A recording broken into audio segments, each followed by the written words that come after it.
Sri Krishna, Sri Krishna, Sri Krishna, Sri Krishna. Gurur Brahma, Gurur Vishnu, Gurur Devo Maheshwara, Guru Sakshat Param Brahma, Tasmai Shri Gurave Namah, Tasmai Shri Gurave Namah. Today we are going to talk on happiness as a creative force. When we are happy, what happens is we don't struggle. We are not tense. And when we live in this world, to get happiness, it clearly means we are miserable. It happened in Goa. I have told them that I am not well and you can sit down. I am not well and therefore let us not have more than 2 talks, morning and evening. Afternoon I will sleep, do nothing. But we tell, and if anybody listens, then it is something wrong. So, as usual, they never listen. And my logic is very simple. Those who don't listen simple things, many times people come. Okay, please sit down in the chair. No, we'll sit on the floor. But the chair is free. Sit in the chair. No, we will burrow and go below the soil. Go. So those who don't listen simple things, will they ever listen that you are Brahman? No, I am not Brahman, I am a fool. Okay, you are a fool. So, those organizers, they did not agree and they have organized some kind of lecture in a school. And I said, okay, if you organize, keep only one class 10, class 11, class 12, so that I can talk to one homogeneous age group. Okay, Swamiji. And when I went there, the whole school was sitting there. In the assembly ground, KG1, KG2, primary, then middle school, and then the high school up to 12th. So the whole rows of students sitting there. And then they say, Swamiji, please give them some advice. So, when I was looking at them, KG1, KG2, how the children will look. Then the middle class student and then the high school student,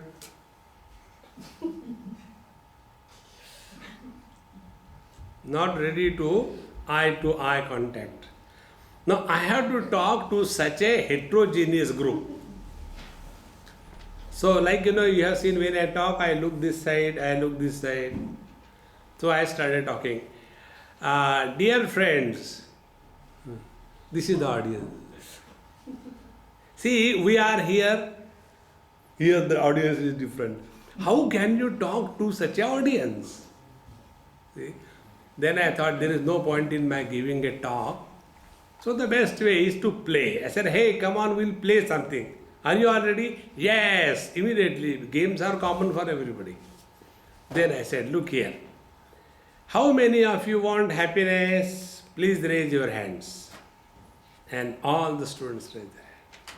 Very good, hands down. How many of you don't want happiness? 2 children. One girl, 10th standard, and one boy, 6th standard. They raised their hand. We don't want happiness. I said, 2 of you come and sit next to me on the dais. And when I called them, they felt as if they have committed the highest crime in their life. And they were so disturbed. Okay. As I sat down.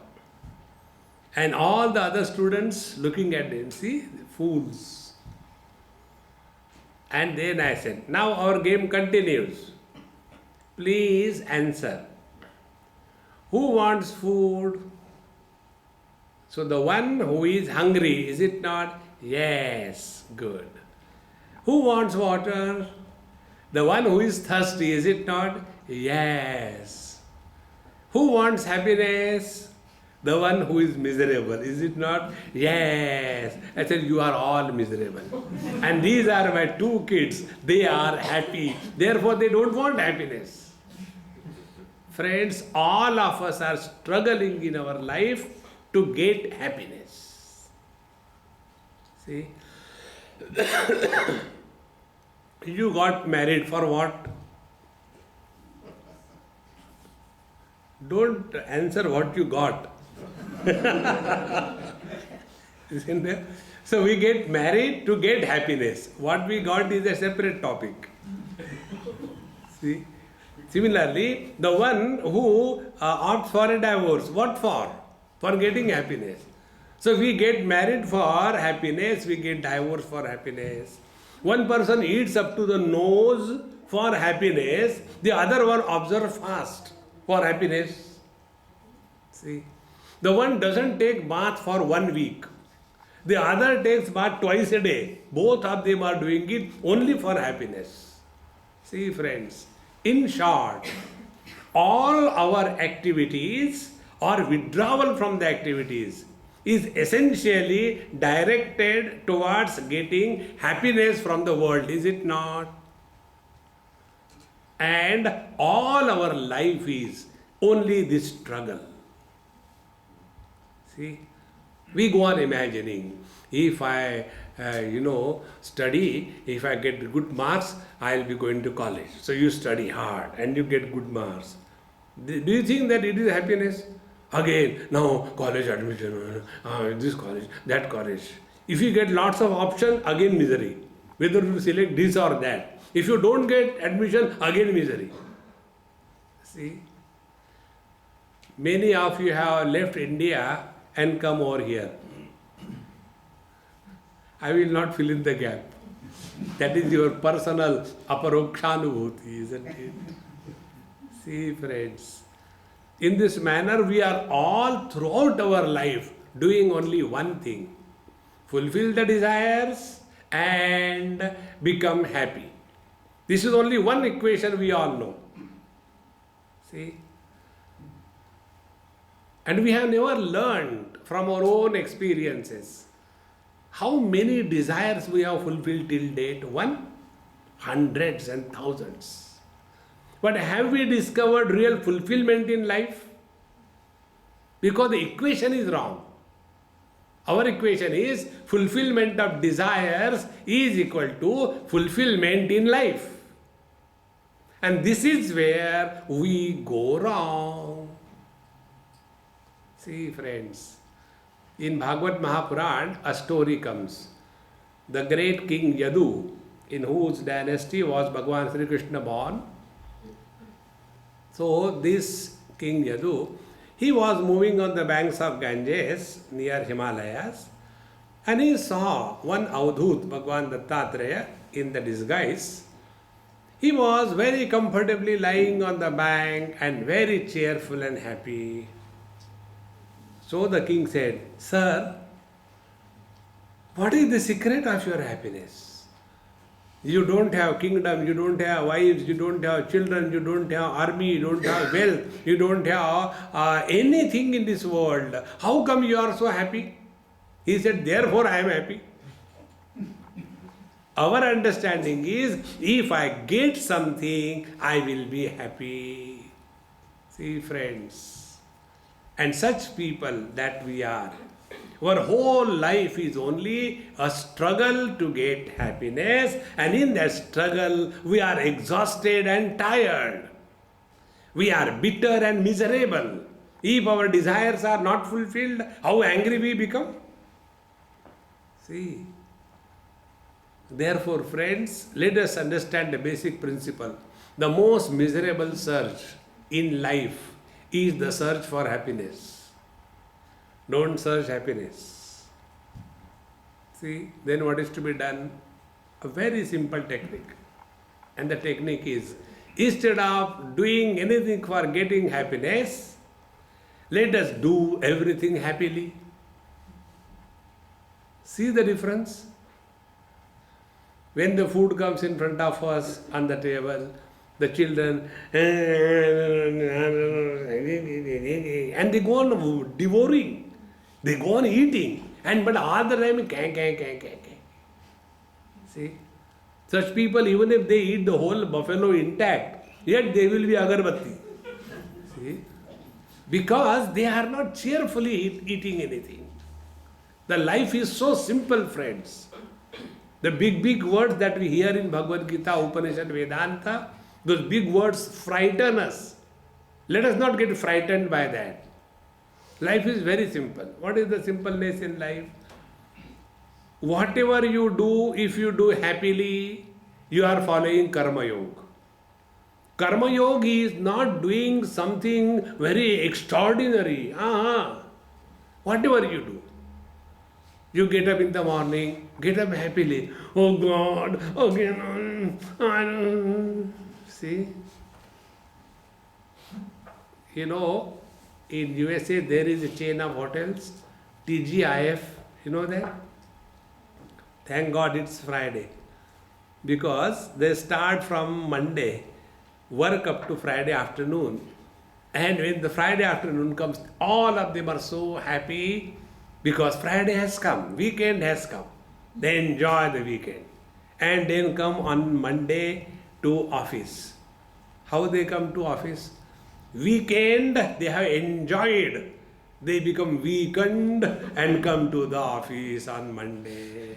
And when they come to office on Monday, oh God. So for such disgusted people, I have started a chain of hotels in USA. And my chain of hotels name is OGIM. Oh God, it's Monday. See? Weekend lifestyle. See, friend. And when they come on Monday, somehow, I had to go to work and all that. There was a mother, she was waking up her son. Come on, dear, you have to go to school, it is time. 9 o'clock is the school, it is already 7:30, you have to take bath, you have to do your work, get up. No, mom, I again slept. 8 o'clock, again mom came and come on, get up, it's getting late. Again turned. Then it became 8:30, 9 o'clock he has to leave. So the mother got angry. Why don't you go to school? You have to go. There is always a problem in the school. The students are bad, the teachers are bad, horrible, I don't want to go to school. Again, but you have to go, come on, get up. Now the son becomes angry. But why should I go to school? The mother says, because you are the principal of the school, come on, get up and go to school. If the principal of the school is of this quality, what will be the quality of the children? See, friends, this is the basic principle in life. If whatever we do it cheerfully and happily. It doesn't matter what you do. See, when we have to cook food, but in your country you are lucky, you don't have to cook food. It comes from the stores, goes into the fridge, comes out from there, goes into the microwave, comes from there, it goes to the macrowave. No problem of cooking anything. Lucky you are. But in India, people have to cook. And when they have to cook, all the time, I don't know why I got married in this house. I have to go cook. Every day they cook and with a disgust. In that house, everybody suffers from perpetual constipation. Because the food is not cooked happily. It is a burden. See, friends.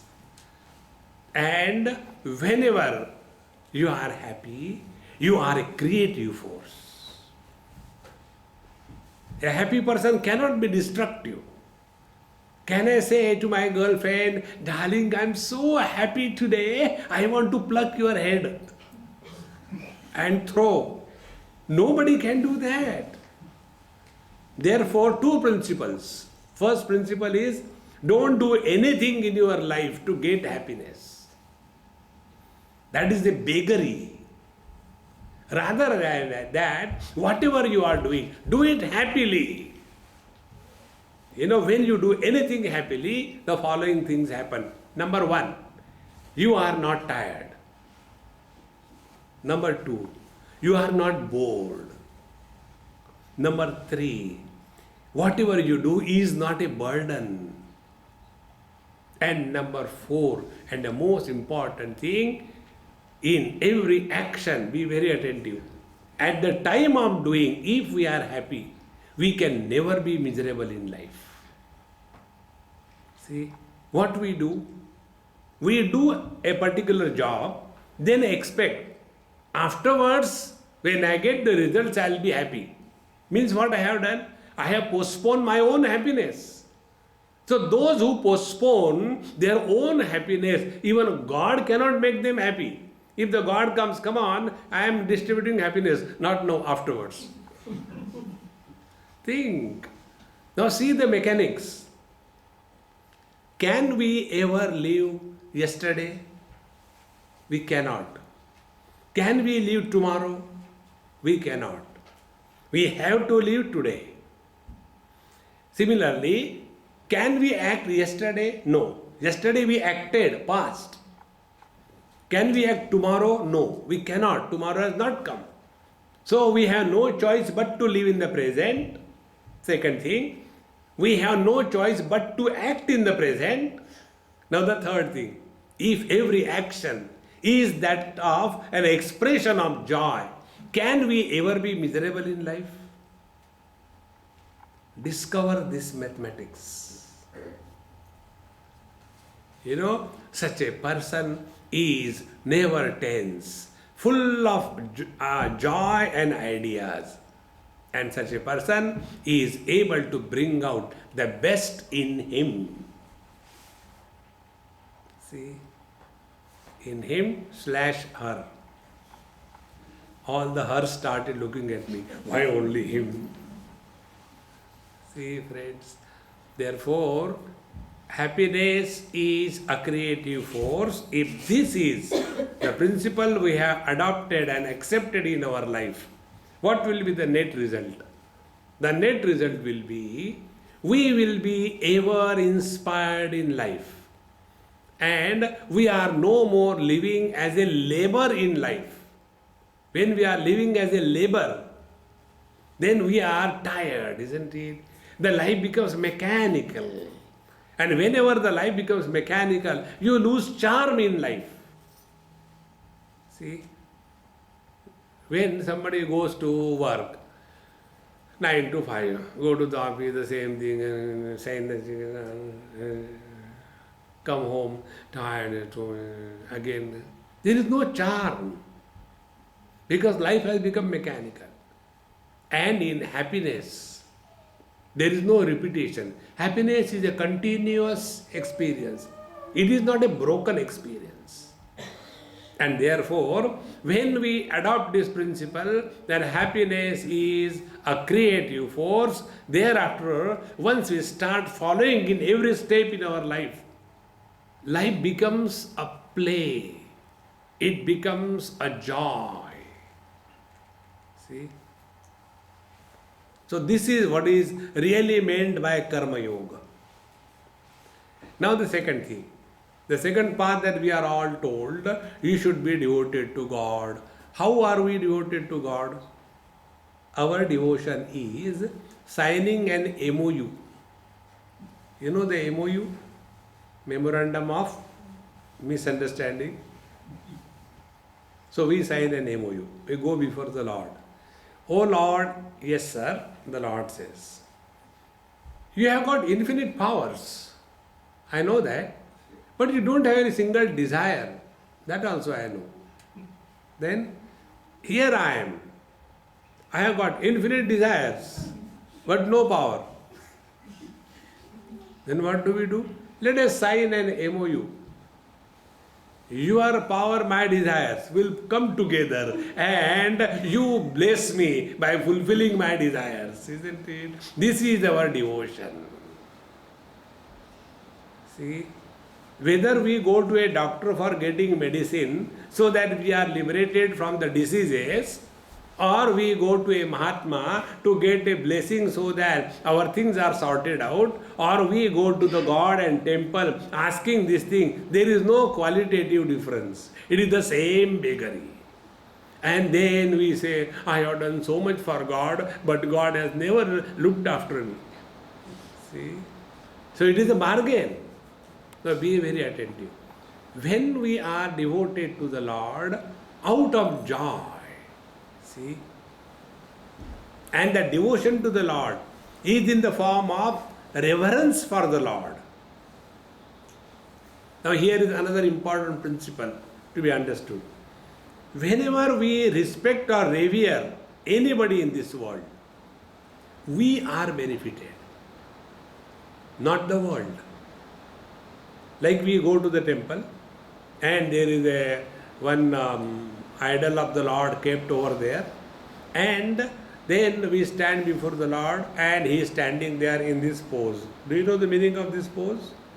Left hand tells enough, ab kitna mangoge? Enough. And the right hand, if you don't listen, I'll give you one. This is the meaning. It is not a varada hasta, it is a dart. So, we go to the temple for asking something all the time and with respect and reverence. So, when we go to the Lord with respect and reverence, we are benefited and not the Lord. How simple it is. See? Now this boy has put this mala around my neck. Who is benefited? He is benefited. How he is benefited? He was holding it for so long. Where to hang it? Where to hang it? Where to hang it? Finally, he found a nail and he put it. Oh God! See, who is happy? Now I had to hold it on. The same thing happens with the Lord. He suffers. We go on pouring hot water and cold water and then the milk and then the curd, yogurt and then what you call the honey and Hare Ram Ram Ram. He must be doing like this. And we are going Sahasra Shirsha Purushaha and he finished karo jaldi.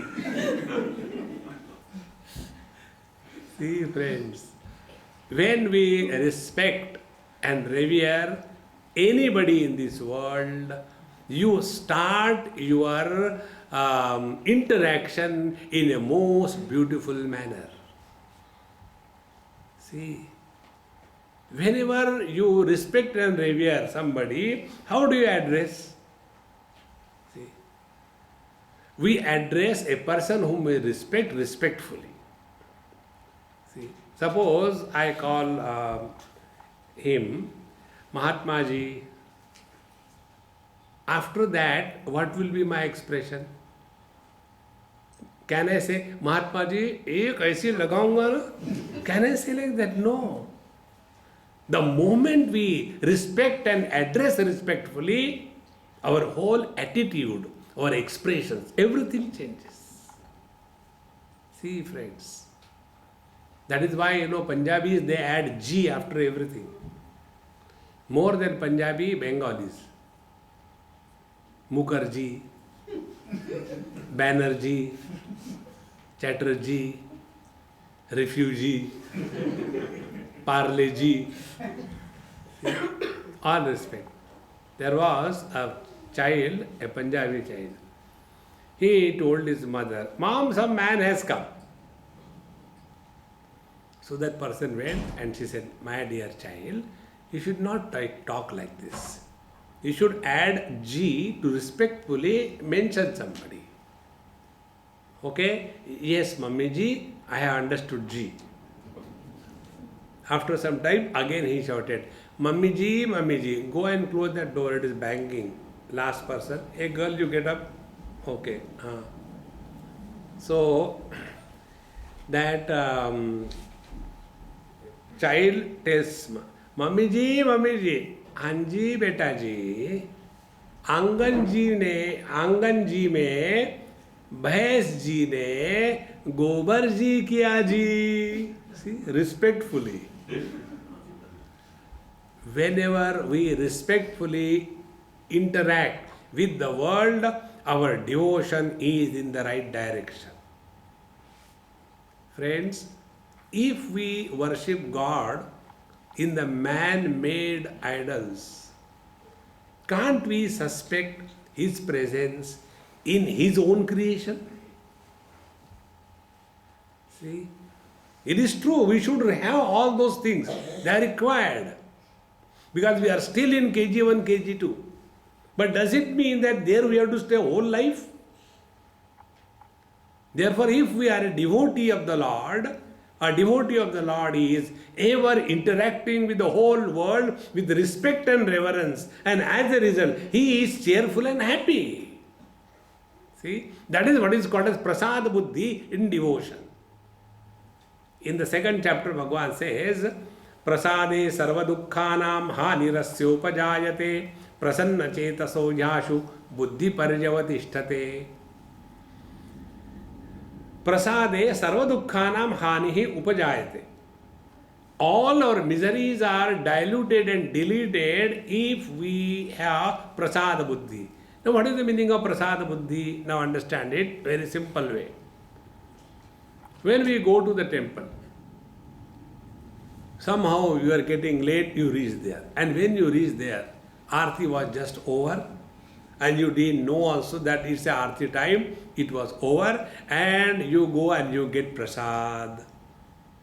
Now, when we get prasad in the temple, what is our interaction with the prasad and what happens inside? Let us understand. First, when we get prasad in the temple, we feel blessed. Number one. Number two, we don't reject the prasad. Number three, we don't compare. You have given him more, to me you have given less. No comparison. And number four, we don't want to improve upon the prasad. Suppose somebody gives you something sweet, halwa. Will you say to that Panditji, thoda achar hai kya? See? So prasad buddhi is what? When we are able to receive everything in this world with this attitude, then we are ever cheerful and happy. So this is how devotion tells us how to discover the inherent happiness. See, rather than struggling and going to the God for asking for happiness, let us discover the happiness. That whatever we are given by the Lord, that alone is required for us. See, our condition is like a child. When he loses his first tooth, and that time where the tongue goes, where the tooth is not. And the mother tells, don't do that. You are again and again taking your tongue, you will get a tusk outside your mouth. Don't do that. In the same manner, what God has given us, that we don't talk. What He has not given, there our tongue goes. God,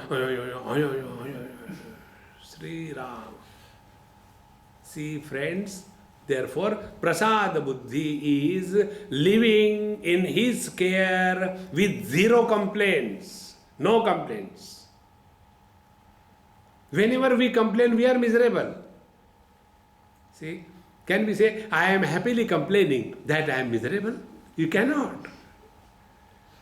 So, what is the meaning of happiness is the creative force? We live under zero complaint level, no complaints about anything in this world.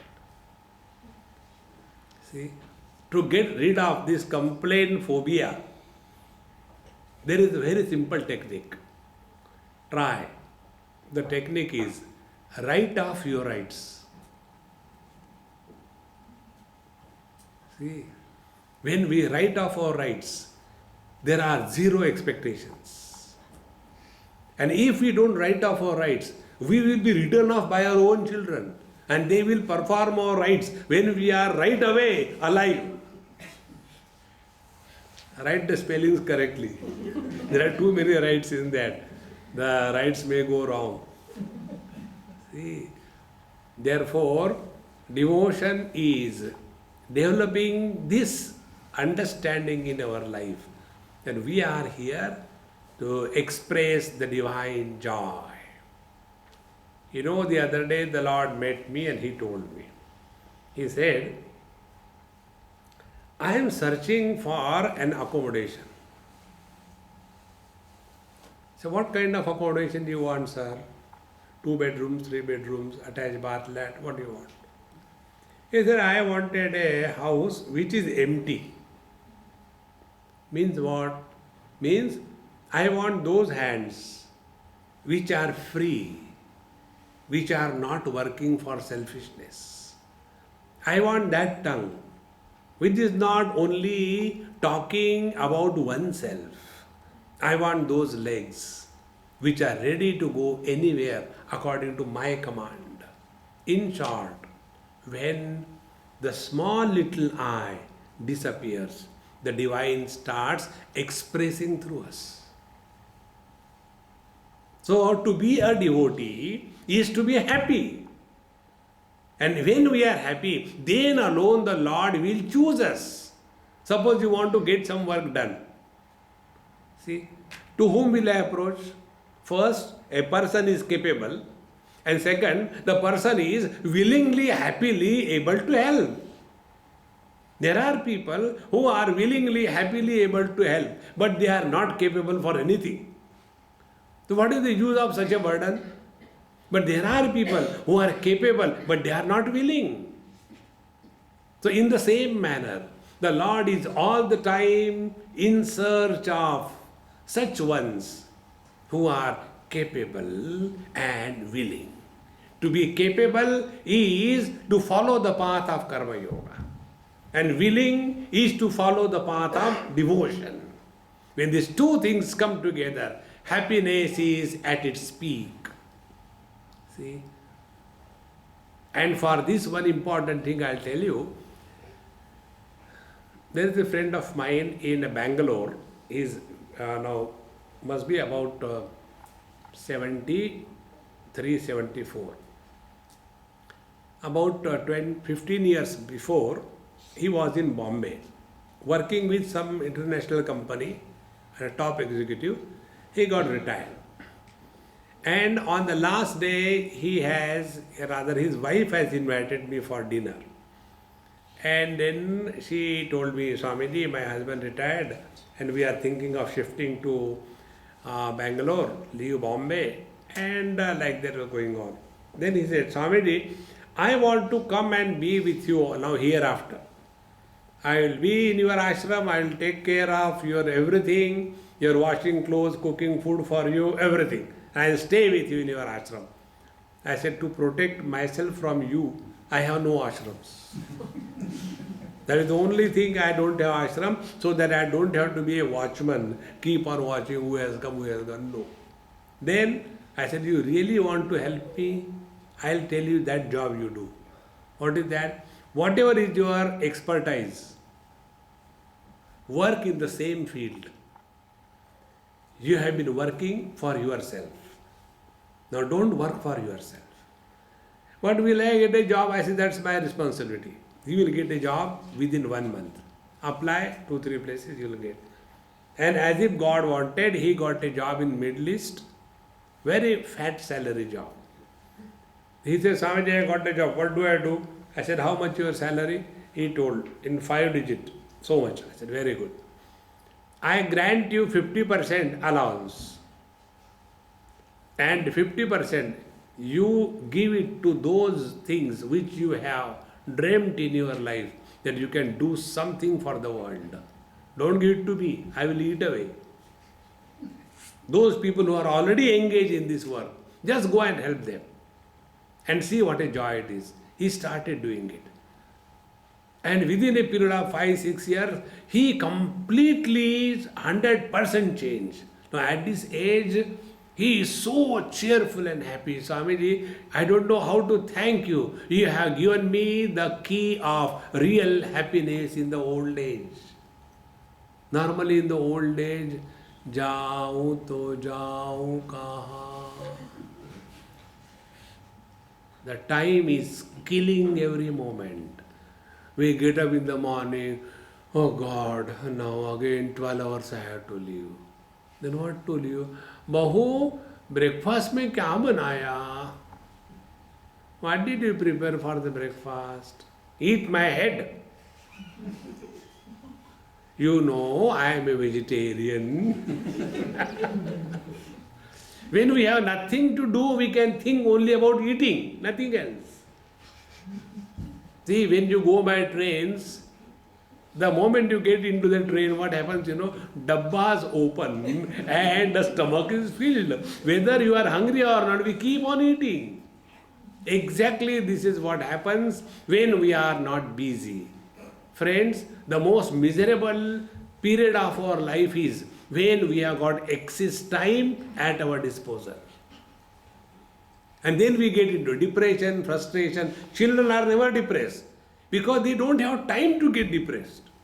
What they do is not important. They are busy.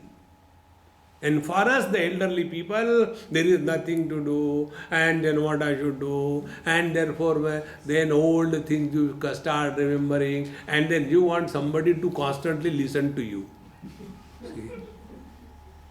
And nobody has time to listen. What is the reason? Because old people have nothing except their past. So they will be talking all the time about their past. And the youngsters are concerned about their own future. So who cares about our past? But we have nothing except the past. Future is blank. Think. Therefore, friends, when we have discovered these two aspects in our personality, we have to be capable, always fit. That is a part of our spiritual life. We have to keep ourselves physically, mentally, and spiritually a fit personality. In the 6th chapter, Bhagavan Sri Krishna says, Uddhared atmanatmanam natmanam avasadayet atmaiva atmano bandhuhu atmaiva ripuratmana. We are here to uplift ourselves. He who has not helped himself, how can he help others? Therefore, before we come to that stage in our life, let us focus attention that we are capable and we are willing to share with what we have. Friends, the joy of sharing is more than the joy of acquisition. I'll give an example to make this point. This happened in Bombay. One boy chanted, some chapter of Gita, 15th or 12th, very well. Perfectly he chanted. So I had a chocolate in my pocket. I said, hey, come here, take it. Eat. He looked at it. Oh, thank you, Swamiji. I thought he will eat. He put it in his pocket. I said, you eat. No, I will not. Why? Then you give it back. No, I will not give back. Then I will give to my sister. I said, sister will eat, but what will you get? You eat, you enjoy. Now he was confused.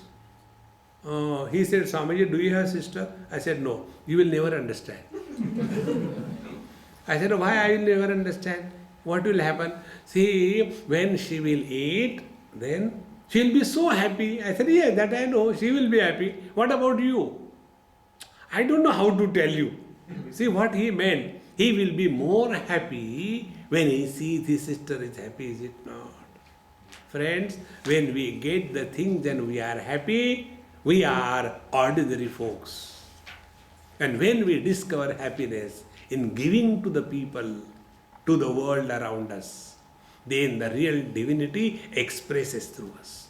This is the only difference between man and God. See? Simultaneously in our heart, both of them are residing. In Mundakopanishad, one mantra comes. Dva suparna sayuja sakhaya samanam rukshvam parishashva jate. Tayo anyaha pippalam swadumatti anashnan anyaha abhichakashiti. On the tree called as the heart or the body, there are two birds exactly alike to look at. They are very close friends. One of them is constantly perching on the fruits of that tree. Other is simply standing apart in his own fulfillment. In the same manner, when we interact with the world, who is operating? If we become happy by receiving the things from the world, then we are a miserable entity. If we discover happiness in giving to the world, then God has chosen us as the counter from where He is expressing. That is what is called as real happiness. Happiness is not only all the time ha. No, that is dumb. It's not happiness. Therefore, friends, as we have seen, Karma Yoga is expression of every action of that of happiness. In the same manner, devotion is accepting the world as given to us by the Lord, living with zero expectation and sharing with whatever we have. That attitude, if we live, we can never become miserable in life. And when we are not miserable in life, why we will seek happiness? See how important it is. Therefore, friends, it is necessary that we discover this happiness. And you will see, those who are happy, they can never be destructive. And those who are bitter, hurt, they are always destructive. They are sadist. When they hurt somebody, they feel very great about it. Therefore, the third part in our personality development and creativity is, are we self-disciplined or not? What we talk about yoga. See? Yoga is nothing but a self-disciplined, cheerful existence. How it begins? Bhagavan Krishna defines yoga in Bhagavad Gita, 6th chapter. Tam vidya dukkha sanyogam viyogam yoga sanditam sa nishchayena yoktavyaha yogaha anirvinna chetasa. See? When the miseries come in our life, we refuse to be miserable. That refusal to be miserable is called as abiding in the yoga. See? And what is the spiritual practice? Nishchayena yoktavya. Take a firm, strong resolution that I refuse to be miserable. May what happen? See? Normally what happens, that when somebody is miserable, we go and we make that person more miserable. You know, one of my old friends, now both of them are no more there. They were pretty old in Delhi, and that time I was young, maybe about 30 years before. And that time they were about 75, the husband, and wife was about 68 or 70. Very nice and close family. So I always used to go to their place, take nice food. Therefore they were good. So what happened? One day she died. And I was in Delhi only. I got a phone. This is what has happened. And I was far away and my lectures were going on. So I said, I got information. I'll come as soon as I am free. I am caught up. I can't come now. After about 10, 12 days, 13 days, I went. And after I went there, we talked about such topics which do not create sin and merit. Do you know what are the topics which do not create sin and merit when you discuss? One is weather. Second is government. Third is society. Fourth is values. These topics you discuss, you neither create sin nor you create merit. Because these are all insipid topics. So I was discussing about how the government is bad, how the people are bad and how we are good. This is a very simple topic, you know. You don't have to prepare. So after all that was over, we had a cup of tea and some snacks and everything. I said, okay, Papa. I used to call him Papa. Okay, Papa, I am going. He got up and hugged me and he said, you are a real Swami. I said, why? What happened? Did I do some mistake? He said, no, you are the only one who did not make me cry. Why? Everybody who came to console me after the demise of my wife, they will be talking about the death again and again and again and again. And unless I cry, they don't feel satisfied. They made me miserable. Everybody comes, I had to cry. But you didn't do that. Therefore, I said, you are Swami. I said, I don't know whether you are happy or miserable.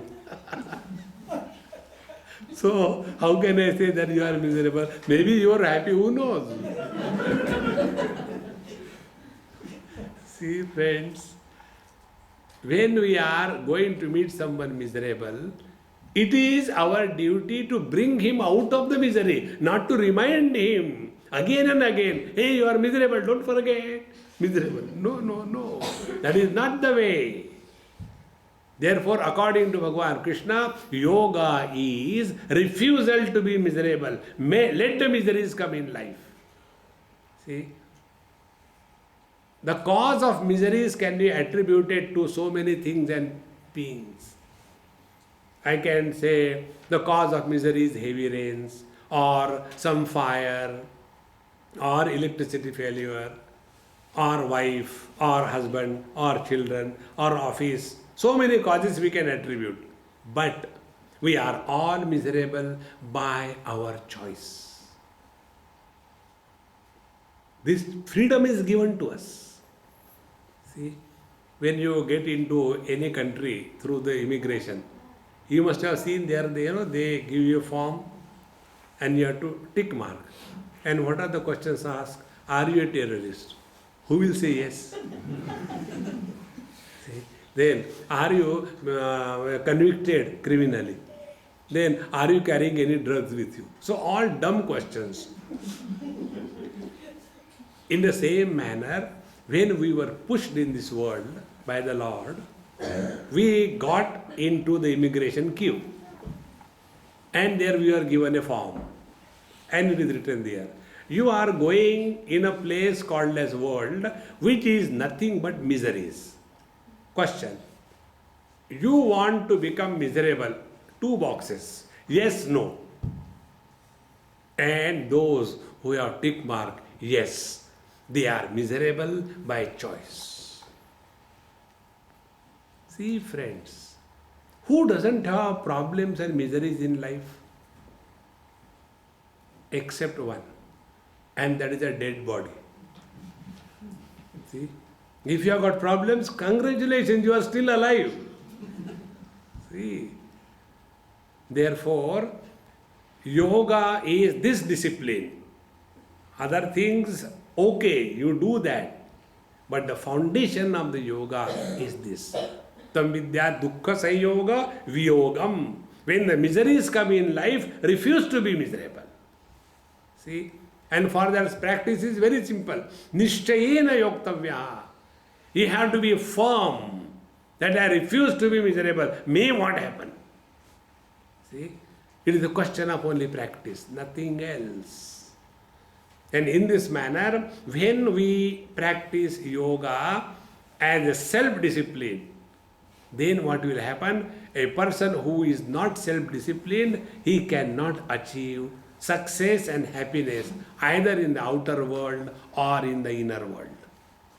See, those people who have never done anything in their childhood, see, during the childhood, if the children are disciplined, they have to make their bed properly, they have to keep their shoes properly, they should keep their books properly, cover them properly. They have to do that. If they don't do it, when they are grown up, they become dumbos. See? And if they have to go and stay alone somewhere, they don't know even the difference between what is a moong dal and what is a, arar ki dal. And I don't know what is the difference between rice and wheat. Are you are a human being or a buffalo? We have to have that knowledge. And it can come only when we are self-disciplined. So whatever we want to achieve in the material world or we want to achieve in the spiritual world, both the places, self-discipline is essential. See, friends. And if this self-discipline is not followed, as we are miserable in the outer world, much more we become miserable when we are sitting for meditation without any self-discipline. When you sit for meditation, it is a silent suffering. That is why most of the people, they do meditation. If the meditation class is there, we'll be having in our retreat. So if the meditation class is there, they will tell, switch off the lights. Why? So both can sleep. The students also can sleep and the teacher also can sleep. And in this manner, when the sleep is over, then switch on the light. Everybody is awakened from the sleep. See, then our problems come. That normally my mind is perfectly all right, but whenever I sit for meditation, there are too many thoughts coming. What should I do for doing meditation? First of all, who has asked you? Second thing, are you qualified? See? Like when a plane has to be born in the air, when it has to take off, the plane runs with a tremendous speed, about 300, 400 kilometers per hour. For how long? 1 hour. Maximum 10 seconds. When it runs such a speed for 10 seconds, exactly what happens, It loses its weight. And when it loses its weight, it becomes light. And when it becomes light, then only it becomes airworthy. In the same manner, our life should be such that we become meditation worthy. Without becoming meditation worthy, when we sit for meditation, it is expecting that the aeroplane, as it can take off, similarly, why my bus does not take off, it will not happen because it is so heavy. See, friends. And what is that? Reducing the load on our life is the mind. And it is for this purpose we are told we have to do yama, niyama, asana, pranayam, pratyahara, dharana, dhyan, and then comes samadhi. But we want everything shortcut, isn't it? And wherever we want shortcut in meditation, we are cut short. And then we become frustrated.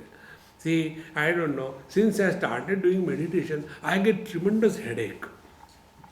So God we did not get, headache we definitely get.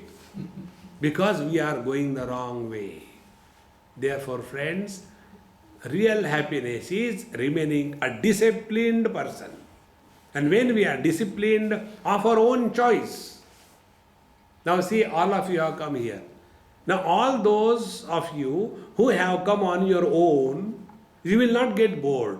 But those who are tied down with a lead and brought over here, oh God, how much time? I think the watch is closed. Either this will be the expression or the second will be immediately yad gatva nanivartante tadhava paramam mama, go to sleep. See, in one place, right in front of me, two persons were sitting and one was sleeping in the lap, in the shoulder of others. And when this person wanted to move, he will put his hand and pull him. No, let me sleep. And my lecture was going on. It doesn't disturb me. After the lecture was over, that person who was awake, he said, Swamiji, that man was sleeping. Why didn't you tell him to wake up? I said, you tell me what for you have come here? For getting happiness. Did you get? No, he got it. So he was sleeping. You are still struggling. See? Therefore, self-discipline is one of the most important aspects of happiness. Happiness doesn't mean that we are the most shabby, indisciplined, confused lot. No. See? These are the three aspects. Karma Yoga, every expression of action is that of joy. Bhakti Yoga, we are approaching the Lord out of respect and reverence, not to get anything, but thank for whatever we are given by the Lord cheerfully and happily. The third, the path of yoga is remain self-disciplined. And what is the self-discipline? We have to refuse to be miserable and be cheerful under all conditions. See, when these three things happen in our life, then Bhagavan says, Prasanna chetaso yashu buddhi pariyavatishtate. He who is cheerful and happy, he alone can inquire about the reality, about the truth, about the God. See, when a person is miserable, his questions are different. And when a person is happy, his questions are different. See, when a person is miserable, the questions are, Swamiji, why God created this miserable world? See? So we tell him, just to trouble you. There is no other purpose. See? In this world there is no misery, friends. Misery is our creation. If an ornament is made out of gold, there cannot be anything but gold in that. In the same manner, if this world is an expression of the divine bliss, how can there be blisters? They are our creation.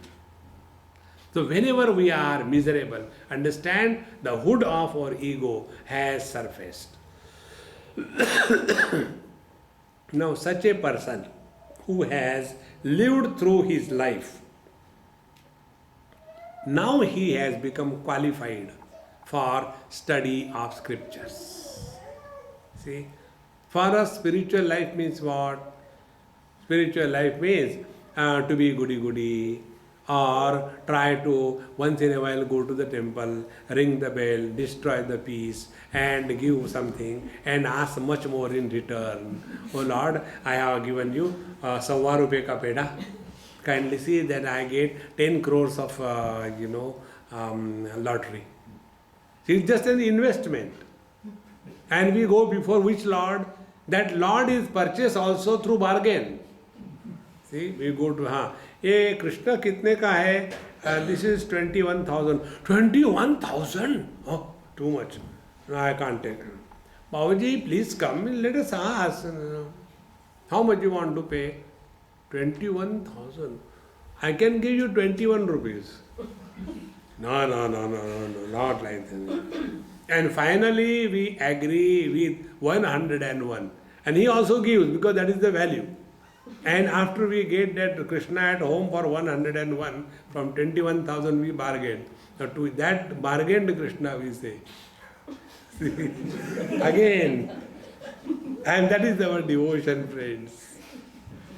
See, that is not the spiritual path. Spiritual path is inquiry about ourselves. Who am I? Inquiry about the world, what the world is. Third, inquiry about what is the meaning of God. And inquiry about what is the real meaning of spiritual practice. This kindles in our heart. Without knowing this, whatever we do is like trying to draw a line on the flowing Ganges waters. The waters are flowing, you take a stick and draw a line. This side it is UP, this side it is Bihar. You draw a line. Okay, again the line has gone. Never mind, again I put the line. Whole life we can start drawing line on the water. It can never happen in the same manner. Our spiritual practice that we are practicing without the earlier three things properly done, it is only a struggle. Then study of scripture becomes only erudition and scholarship. It is only logic and reason. It is only argument and defeat. This is all that happens. But if we have really practiced through our karma, through self-discipline, through devotion, let the inherent bliss surface in and through all our expressions. Such a happy person alone can study Upanishad or Bhagavad Gita. See, and when we study the scriptures, you know what happens? Our vision changes. And when our vision changes, our perceptions change. When our perceptions change, our interaction with the world changes. When our interaction with the world changes, our experiences change. And when our experiences change, the quality of our life changes. See? In the same world you and me are living. And in the same world, great masters also lived. But see the quality of life they had. See? You know, in Bombay, once one lady asked a question. She was a daughter of one of the governors. Very big personality. And Swamiji, please tell, why good people suffer in this world and bad people enjoy their life? They have got everything. Why this happens? I said, Amma, what are your problems? Why are you suffering? No. I have no problems. I am enjoying life. I said, do you know what is the reason? Good people never say this. Those who are really good, they have no complaints. They only love the world as it is. See? No master has ever complained or condemned about anything in this world. See, friends, therefore, the path of study, knowledge is possible for us only if we are prepared. We become study worthy. Worthy doesn't mean a Hindi word, worthy painli. And then you sit for meditation, you know. Many people, they have that all the external makeup of meditation, and inside there is a breakup, and then they want a soulmate, and then they sit for some time, the soul goes and the shoe remains. That is not meditation, that is not spiritual practice. Therefore, let happiness be the foundation of life, then whether it is a material world or the spiritual world, in both the areas, we are bound to be successful and creative. Let there be no bitterness on any count. This was the basic thing Bhagavad Gita explains. Arjuna had bitterness. Therefore, in the first chapter he says, let me see with whom I have to fight. These dirty, bad children of Dhritarashtra. What right we have got to condemn anybody? If we cannot respect somebody, it doesn't matter. Let us not disrespect anybody. Because that bitterness is a very destructive force. In your own life you must have seen, in school, children are here. That teacher whom we don't like that subject also. See? Then that teacher whom we like, we start liking that subject also. See? I remember as a child, I was always punished for no reason by my Sanskrit teacher. So I had taken a vow in my life, I will never study Sanskrit. Because I didn't like that teacher. In the same manner, in God's creation, let us love everyone cheerfully and happily. Life becomes beautiful.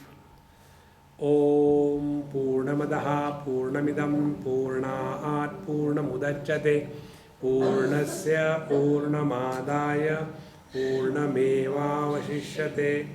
Om Shanti Shanti Shanti. Hari Om. Shri Gurubhyo Namaha. Hari Om.